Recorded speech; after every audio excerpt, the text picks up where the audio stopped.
असंगोहम असंगोहम असंगोहम पुनः पुनः निर्विकार निरामय अहमेव अहमाव्ययम् गुरुर्ब्रह्मा गुरुर्विष्णु गुरुर्देवो महेश्वर गुरु साक्षात् परं ब्रह्म तस्मै श्री गुरवे नमः तस्मै श्री गुरवे नमः अंतर्ज्योति बहिर्ज्योति प्रत्यज्योति परात्पर ज्योति ज्योति स्वयं ज्योति आत्मज्योति शिवोस्महम् आत्मज्योति शिवोस्महम्।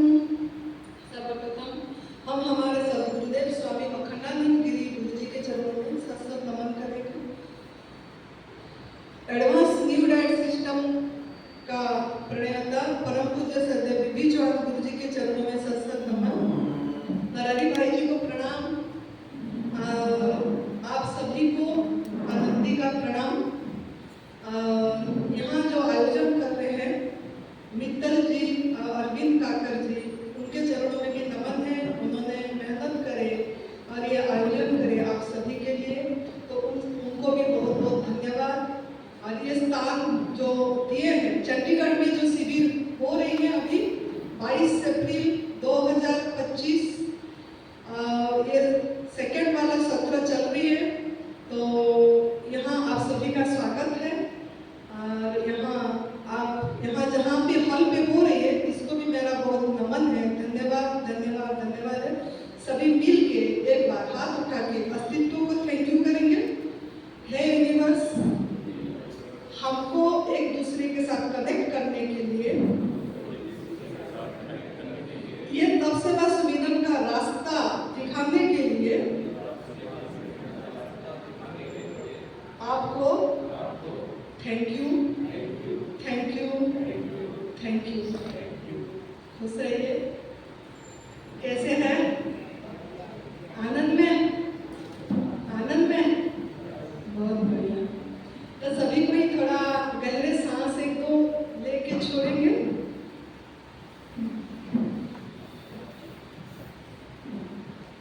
रिलैक्स होके सुनेंगे।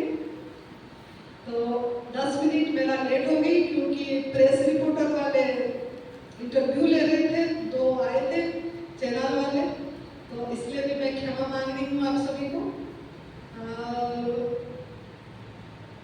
यहाँ आप लोग किस लिए आए हैं आप सभी को पता है? ये जो हमारा एडवांस न्यू डाइट सिस्टम तप सेवा शिविरन का साधना, जो आप नाम सुने एडवांस न्यू डाइट सिस्टम तप सेवा शिविरन साधना, साधना लिखा गया है ना पीछे जी। तो ये क्या है?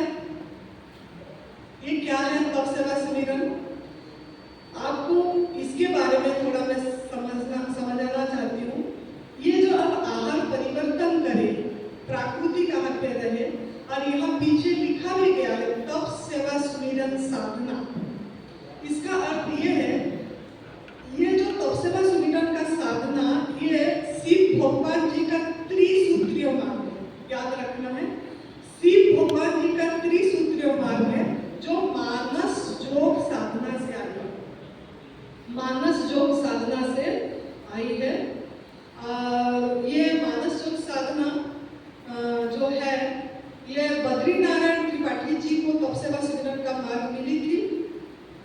उसके बाद जोगीराज जी करे इसकी प्रचार, उसके बाद हमारा अखिलेश जी करे, उसके बाद परम पूज्य सदैव बीबी चौहान गुरु जी कर रहे हैं। इसको थोड़ा शोध करे, उन्होंने बहुत मेहनत करे, 32 साल पूरी प्राकृतिक आहार पे रहे और इसको और उजागर करे, अपने पे अनुभव करके, लोगों पे अनुभव करके, अपने परिवार के ये साधना को करवा के उनके अनुभव उन्होंने निचोड़ रख के एडवांस न्यू डाइट सिस्टम, तो इसके लिए तालियां तो होना चाहिए ना।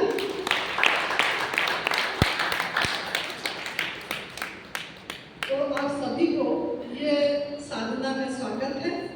और आप सब क्या हैं? आप सब क्या हैं बताइए? सब है।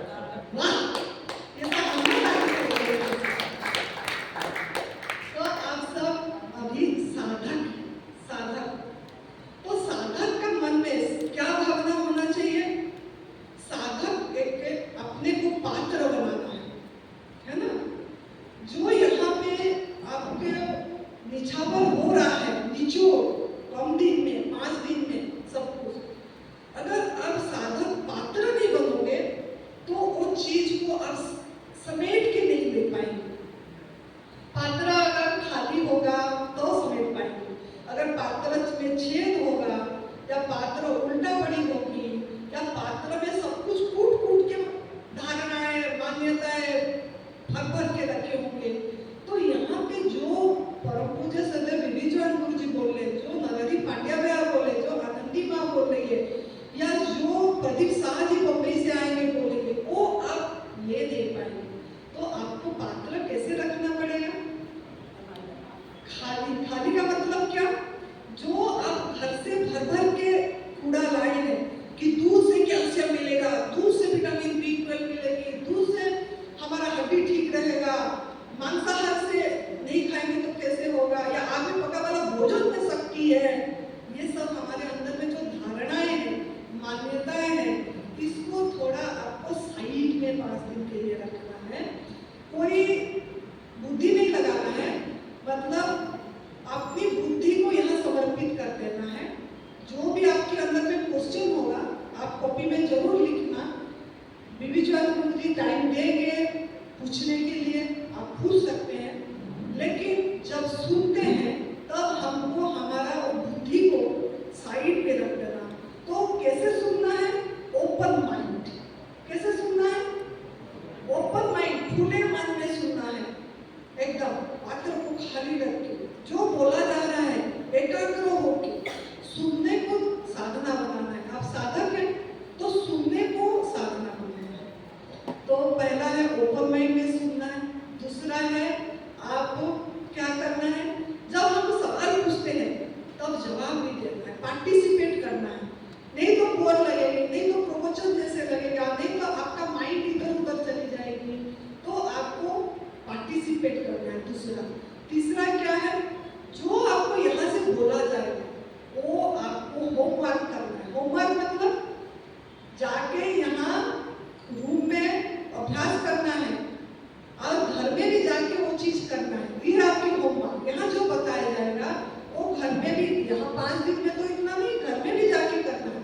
वो आपका होमवर्क है, होमवर्क करना है। तो इससे क्या होगा? तीनों में से आपके अंदर में रिजल्ट दिखेगा, दिखेगा ना?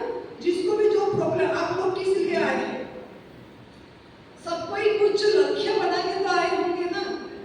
क्या लक्ष्य बनाए? What is the aim of your life? What is the goal of your life? क्या आपका जीवन का लक्ष्य है?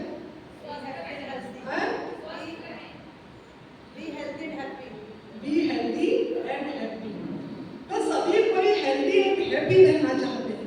तो हेल्दी और हैप्पी रहने की मार्ग ये एडवांस न्यू डाइट सिस्टम तप सेवा सुमिरन का मार्ग, जिसमें हम हेल्दी और हैप्पी रह रहे हैं, वही हम अनुभव में आया तो हम आपको बता रहे हैं। तो ये 3 चीज करेंगे। क्या? ओपन माइंड में सुनेंगे, पार्टिसिपेट करेंगे और आप होमवर्क जो यहाँ से बताया जाएगा उस पर चलेंगे, तो आप हैप्पी एंड हेल्दी लाइफ जिएंगे। और जिएंगे तो लोगों को क्या करना पड़ेगा? बताना है। फोर्थ क्या है? बताना है। एक व्यक्ति या 2 व्यक्ति को आप पहले अनुभव लेना है, फिर बताना है। तो ये 4 चीज आपको यहाँ पे कमिटमेंट देना है, ये चीज आपको करना है। तब आप क्या होंगे? साधक। तब क्या होंगे? साधक बनना, साधक। तो ये साधना है और आप साधक हैं। तो साधक के मन में जैसे यहाँ बोला जा रहा है अभी, ऐसे आपको करना है। तो मेरे एक सवाल आप लोगों को है, 84 लाख योनि में कोई दूसरे प्राणी दुखी है क्या? 84 लाख योनि में आप जो देख रहे हो, सृष्टि पे दृष्टि देंगे तो कोई प्राणी का डॉक्टर अस्पताल है? किसी भी प्राणी जो मानव के साथ कनेक्ट नहीं है, दूसरी को मैं बोल रही हूँ, जो पालतू नहीं है, दूसरा, उनका क्या डॉक्टर अस्पताल है? नहीं है? वो दुखी है। लेकिन 84 लाख जोड़ी में सिर्फ इंसान दुखी है। तो इंसान का मान क्या है? एक्चुअली मान क्या है इंसान की? इंसान का मान क्या है? बताइए, इंसान का मान? सुख उसकी मान है ना, रस, आनंद, मान, डिमांड क्या है? हैप्पी, जय, यही है ना डिमांड, कि हर समय खुश रहे, यही इसकी मांग है। तो वो जो खुशी, लेकिन वो ढूंढ कहाँ रहा है?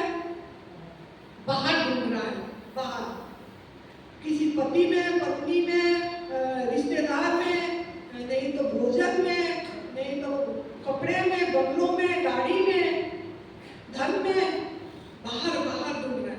लेकिन आपको यहाँ समझ में आएगी, जो अखंड ज्ञान, अखंड स्वास्थ्य, अखंड आनंद, अखंड ज्ञान, अखंड प्रेम, है ना, ये सब आपके अंदर ही है। जब हम ये झांकेंगे आपके अंदर, तो पता लगेगी। अभी एक करके हमको समझना है। तो हमारा मांग है सुख, शरीर में स्वास्थ्य चाहिए, इंद्रियों में शक्ति चाहिए। इंद्रियों क्या है? आंख है, कान है, नाक, शक्ति चाहिए, है ना, और मन में आनंद चाहिए, और बुद्धि में ज्ञान चाहिए, अहम में प्रेम चाहिए। तो ये 5 चीज के लिए हमारा खोज है, ठीक है। तो लेकिन हम ढूंढ गलत आते हैं। सुखी होना चाहते हैं, लेकिन सुख आती है और चली जाती है। दुखी होना कोई भी नहीं चाहता, लेकिन दुख आती है और जाने की नाम नहीं लेता है। तो इसके कारण क्या है? जब तक ये कारण पे काम नहीं करेंगे, तब तक आप सुखी नहीं हो पाएंगे। तो ये जो 84 लाख योनि में मानव सिर्फ दुखी है, तो उसकी कारण क्या है? इसका वजह क्या, किस लिए दुखी है? कोई शारीरिक रूप से दुखी है, कोई शरीर से दुखी है, कोई इंद्रियों से कमजोर है, थकावट आती है, कोई मन से परेशान है। मुझे अभी एक जन मिले थे सवेरे, बोले मैं तो स्वस्थ हूँ, पेट इतनी बड़ा है, बोलते मेरा शुगर बीपी सब ठीक है, मैं तो स्वस्थ हूँ, मुझे कोई बीमारी नहीं है। मैंने बोली सबसे बड़ी बीमारी वेट, वजन तो बहुत बड़ा, पेट बड़ा है, साथ में मन से क्या कोई तृप्त है? ऐसा तो हो गया क्या कि मुझे कुछ नहीं चाहिए, मैं संतुष्ट हूँ, तृप्त हूँ, अखंड स्वस्थ, अखंड आनंद में हूँ, निजानंद, परमानंद, सहजानंद, जो मनुष्य जीवन का लक्ष्य है। सेल्फ रियलाइजेशन, सभी जाते हो ना, ध्यान करना है, वो पूजा करना है, मंदिर जाते हैं, मस्जिद जाते हैं, सब जगह जाते हैं, क्या? आनंद के लिए, कि मुझे आनंद चाहिए। तो उसमें क्या है? क्या शारीरिक रूप से भी कोई ठीक है, तो मानसिक रूप से कोई ठीक नहीं है। घर में क्लेश है, झगड़ा है ना? ऐसा कोई भी नहीं है किसके घर में झगड़ा नहीं है, ऐसा कुछ भी कोई भी नहीं है किसके घर में दवाई नहीं आ रही। खुद तो ठीक है, लेकिन दूसरे तो बीमार है, दूसरे की बीमारी के लिए खुद दुखी हो रहे हैं। हम ठीक है, माँ को कैंसर आ गया, हम ठीक है, पत्नी को कैंसर आ गया, हम ठीक है, बच्चे को कुछ प्रॉब्लम आ गई, तो दुखी तो हो रहे हैं ना। तो ये सब का कारण क्या है? ये कारण पे हमको काम करना पड़ेगा। तो इस कारण ऐसा है कि गुरुजी सब समझा रहे हैं, नरहरी भाई भी समझा रहे हैं, मैं लेकिन आपको एक पर्टिकुलर कारण में समझाऊंगी। ये मेरा टॉपिक है, क्योंकि मुझे बहुत कम टाइम दिया गया है, काल सिर्फ 2 घंटा मेरे हाथ में है और आज ही। तो मेरा टॉपिक ये है कि दुख का कारण 2 है।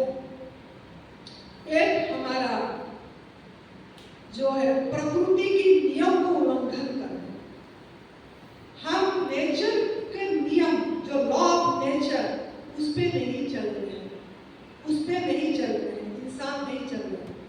सदियों से लोग न जाने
प्राकृतिक आहार का नजदीक लाने के लिए आपको थोड़ा चटनी बनानी है। अब तो इस चटनी को भी भूलना है। हमने 1.5 साल हो गया पूरी तरह फल पे है। मेरा 7 साल हो गई पूरी प्राकृतिक आहार पे, लेकिन मैं बनाना छोड़ दी। पहले चटनी खाती थी, अभी मैं चटनी नहीं खाई। वो बेटी कोई जा रही थी, उसको मैं बोली कि देख ले मेरा भोजन, तूने चम्मच ढूंढ रही थी। मैंने बोली मुझे चम्मच नहीं चाहिए, ये हाथ किस लिए दिए? हाथ किस लिए दिए ये बताइए। आपका उंगलियां किस लिए दिए हैं, हाथ किस लिए दिए हैं? कोई बता सकते हैं? बता सकते हैं? इसमें काम करने के लिए, इसी में खाने के लिए। ये उंगलियां स्पर्श करके टच करोगे नेचर। ओह, ये फल में ईश्वर ने कितनी एनर्जी दिए हैं उसको फील करने के लिए।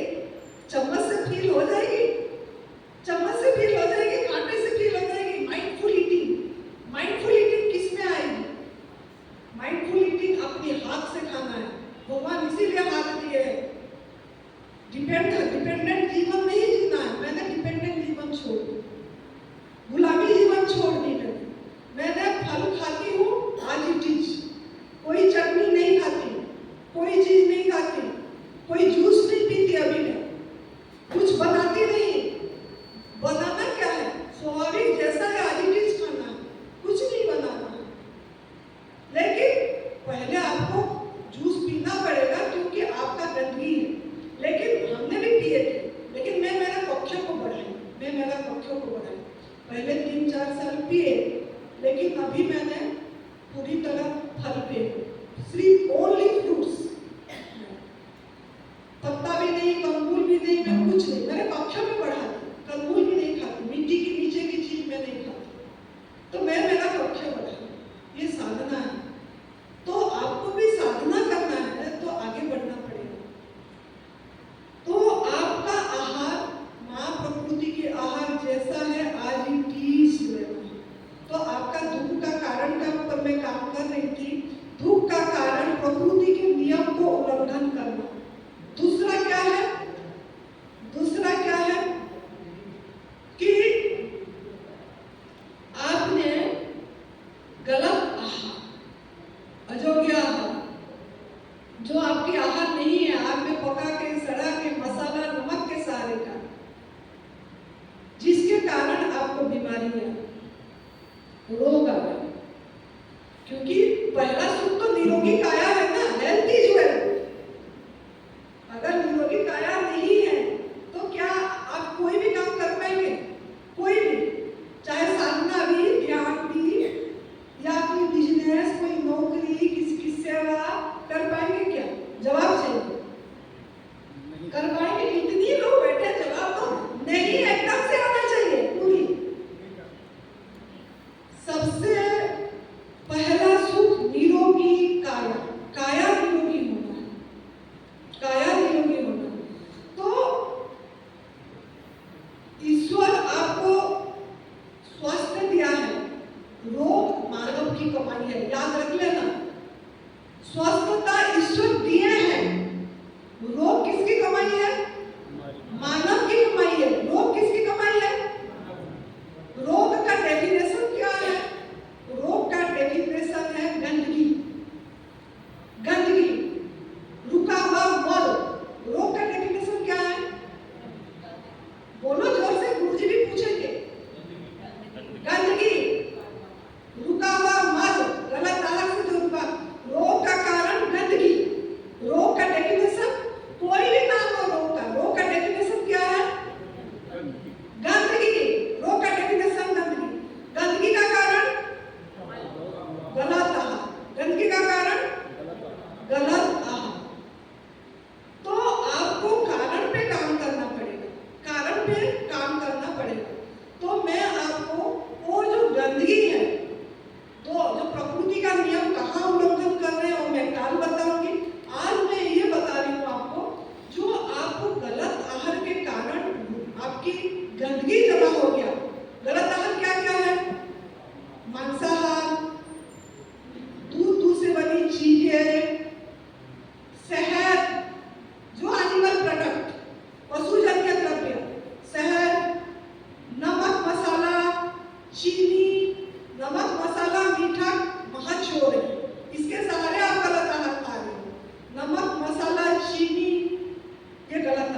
पहला 3 टूल है।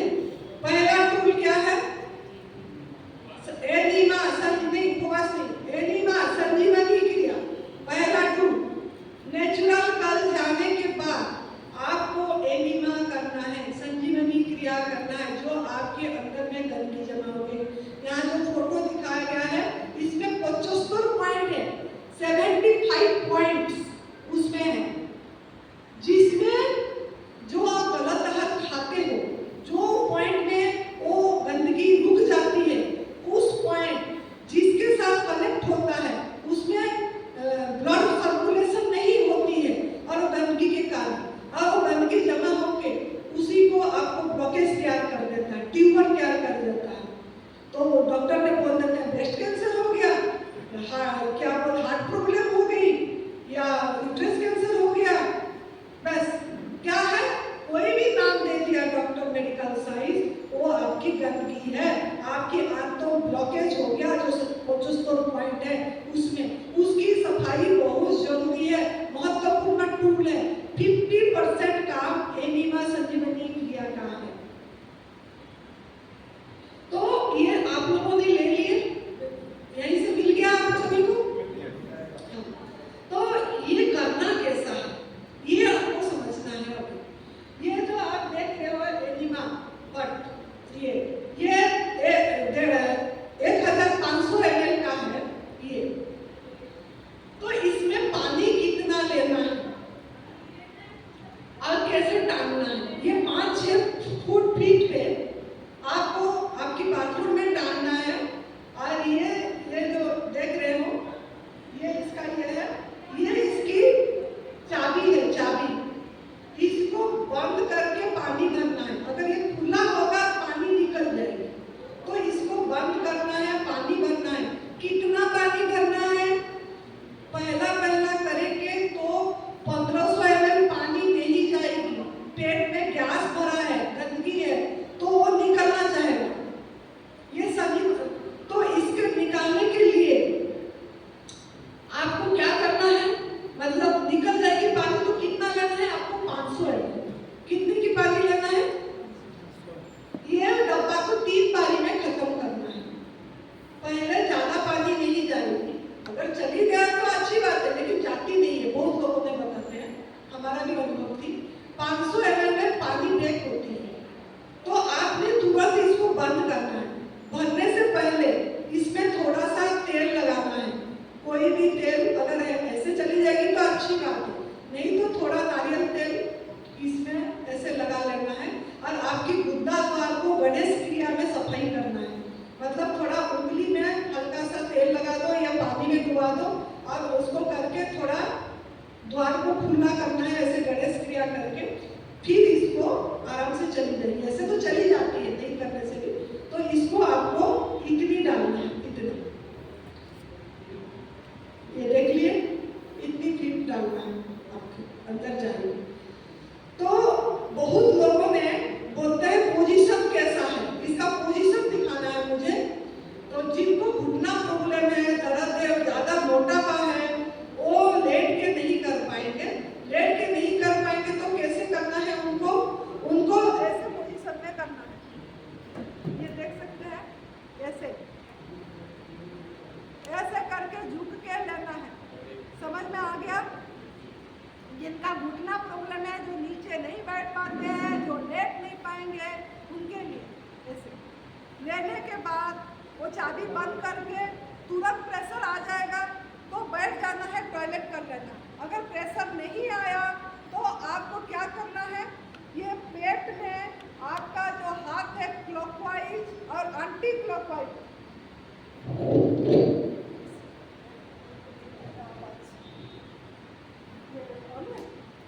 हेलो,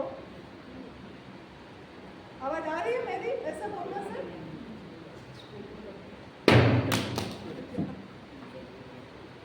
मेरे पास ही गया।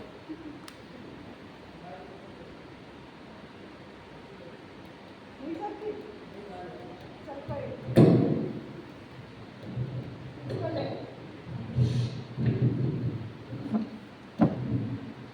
हो गया।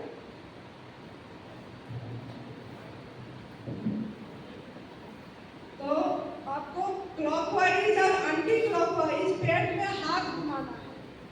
जैसे घड़ी का ऐसे ऐसे ऐसे घुमा के चलना है। क्लॉकवाइज एंटी क्लॉकवाइज ऐसे चलते रहना है लंबा, जैसे जितना चल पाएंगे उतनी। ये बाथरूम में आपका डालना है और ऐसे चलना है, थोड़ा सा ऐसे चलना है। फिर प्रेशर आ गया तो बैठ जाना। अगर प्रेशर नहीं आया तो आप थोड़ा सा एक्सरसाइज करना है। एक्सरसाइज कैसे करना है ना, थोड़ा ऐसे, इससे क्या होगा ना, पानी आपकी पेट में घूमेगा। इसके लिए थोड़ा ऐसे ऐसे थोड़ा ऐसे ये करना पड़ेगा। तो इससे आपकी जो चिपका हुआ मल आंत में होगा वो पानी भिगाएगा, आपके अंदर में गंदगी चिपक जाएगी आंत में, तो आपको हिलाएगा पानी।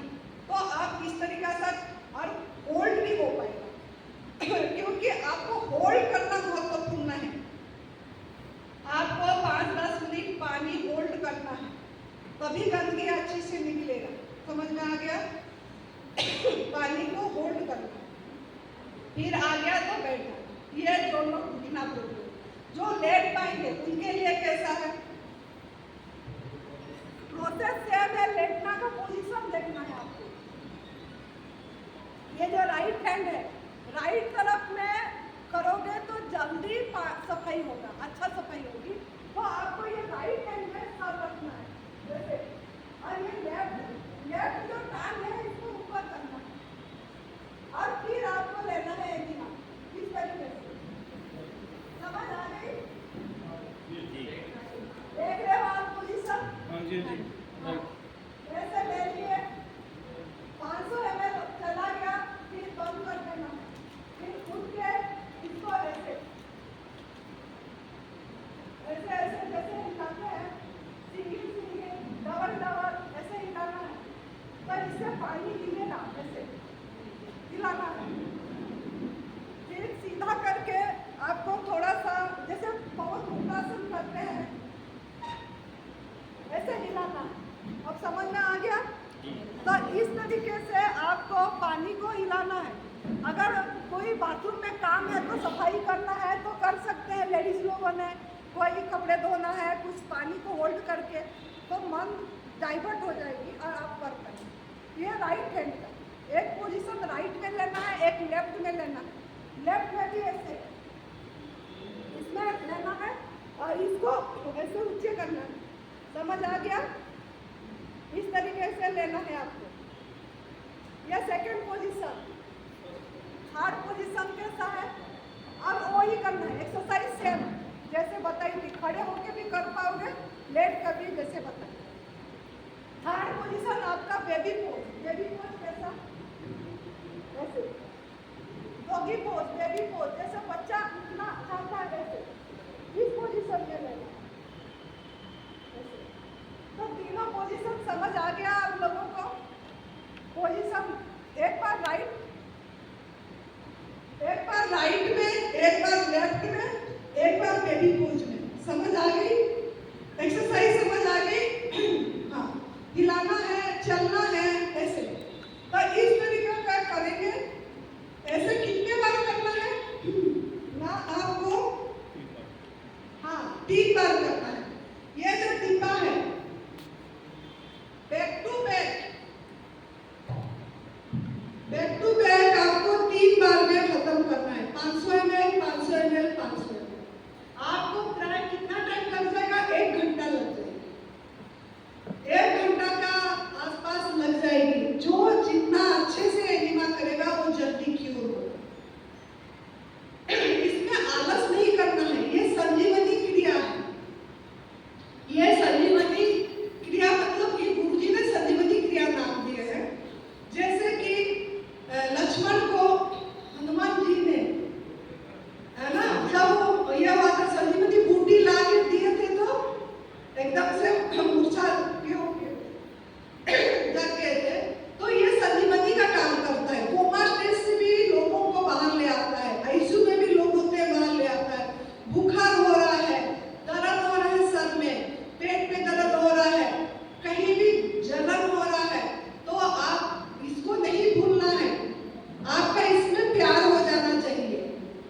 आएगी।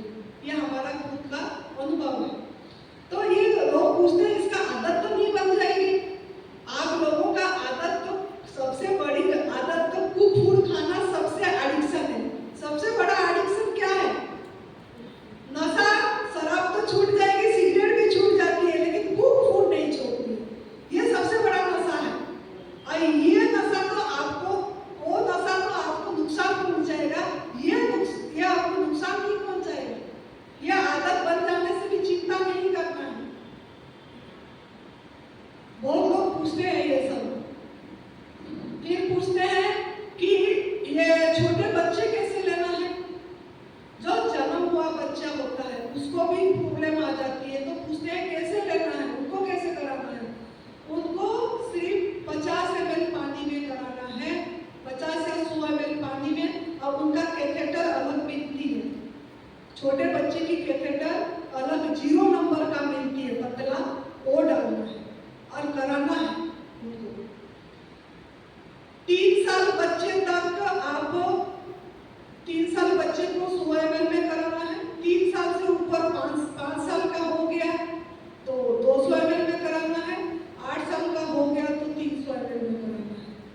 तो 8-10 साल तक को 300 ml में कराना है छोटे बच्चे को। 10 साल के बाद 500 ml में भी करा सकते हैं। तीसरा पूछते हैं लोग, जैसे महिला लोग का बहुत प्रश्न आती है कि पीरियड के टाइम में मासिक धर्म में कर पाएंगे कि नहीं कर पाएंगे? जितना करेंगे उतना लाभ होगा। गर्भावस्था में कर पाएंगे कि नहीं कर पाएंगे? बहुत लोग करे हैं, उनको लाभ हुआ है। बाकी पाइल्स वाले पूछते हैं, पाइल्स, फिस्टुला, ये लोग जो है वो लोग कर पाएंगे कि नहीं? जिनका ब्लड आती है, अल्सरेटिव कोलाइटिस वाले पूछते हैं सवाल। तो वो लोग भी करना है, उनको ज्यादा करना है, वो चिंता नहीं करना है, उनको भी करना है और ज्यादा करना है, तभी ठीक होंगे। बाकी किडनी वालों का पूछते हैं, किडनी वाले कितने में करना चाहिए? किडनी वाले 350 ml में करना है, सवेरे 2 बार, शाम को 2 बार, दोपहर को नहीं करना है। उनको कम पानी में करना है। जिनको किडनी का प्रॉब्लम, किडनी का पथरी है, किडनी में क्रिएटिनाइन बढ़ गया है, किडनी में ट्यूमर है, तो उनको कम मात्रा में करना है। हार्निया वाले भी कर पाएंगे। कोई मुझे पूछ रहे थे हार्निया है तो कर पाएंगे कि नहीं? हार्निया वाले भी एनिमा कर पाएंगे। तो और बाकी जिसका भी सवाल होगा वो भी मैं तो लिख के भी लाई थी, बहुत लोग पूछते रहते हैं। हाँ, तो इसका सफाई कैसे करना है? कैथेटर कितने महीने में बदलना है? ये 2 महीने आराम से कर पाओगे। इसको ज्यादा कुछ प्रॉब्लम नहीं होती है। इसको धोते रहना है, बस आपको अच्छे से कोसा पानी में धोते रहना है। ये डिब्बा को भी धोना है। तो आप 2 या 3 महीने में ये कैथेटर बदल देना है। अब बहुत कम रेट में मिलती भी है ये, तो इसको चेंज करना है और सफाई का ध्यान देना है इसलिए। तो लोग पूछते हैं बुखार के टाइम में करना है कि नहीं? बुखार के टाइम में भी करना है, ज्यादा करना है बुखार के टाइम में भी। ये कोई भी बीमारी है, गला खराब हो गया, सर में दर्द हो गई, इसको नहीं भूलना है, इसी पे करना है। निर्जल उपवास में जब उपवास करते हैं ये जरूर करना है। जब ड्राई फास्टिंग करते हैं, उपवास करते हैं, तब भी इसको करना है आपको, और ज्यादा करना है उपवास के टाइम में। अगर you are not doing enema in dry fasting, you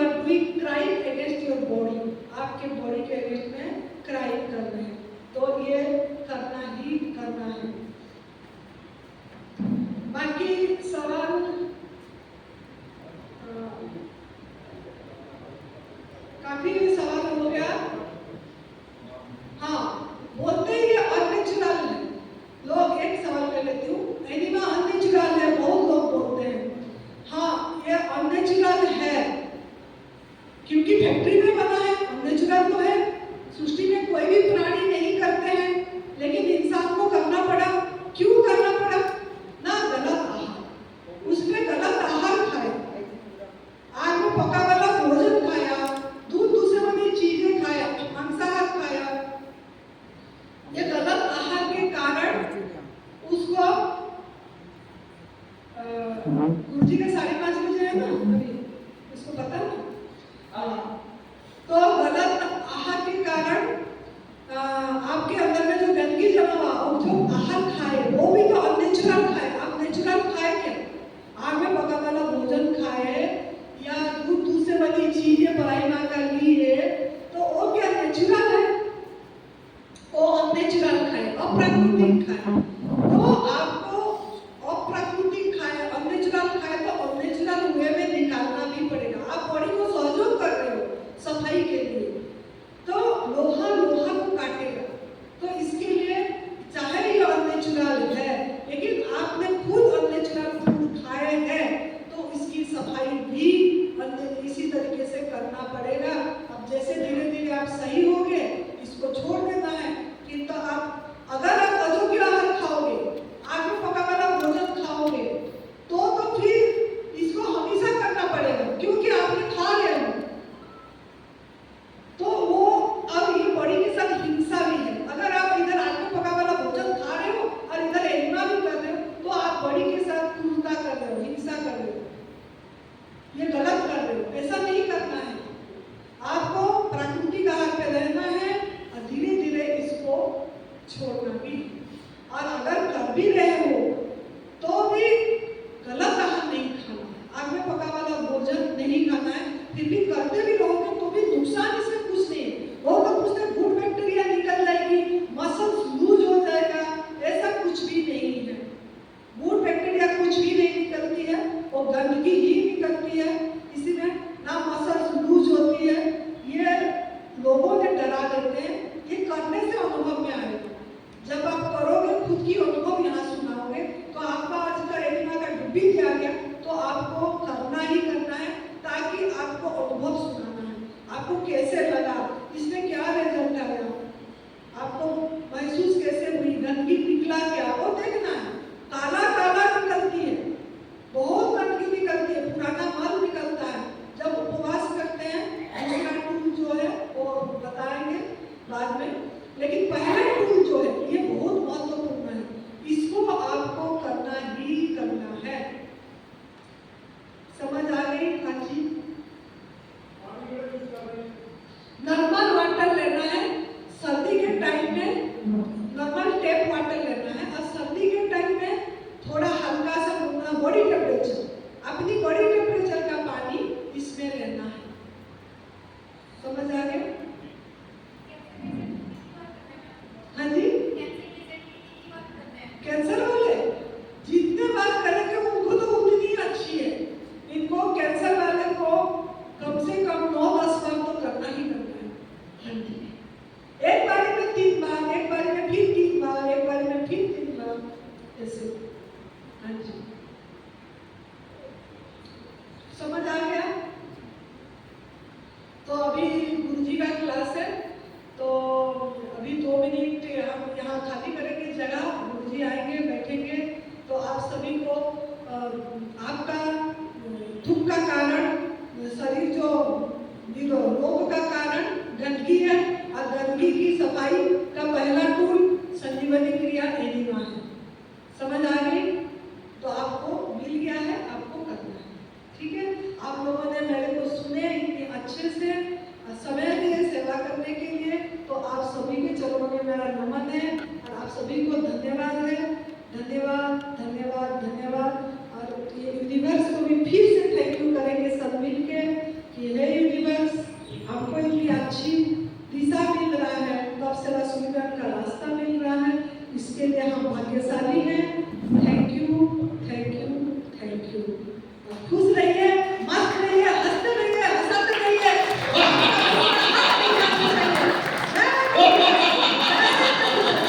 Oh,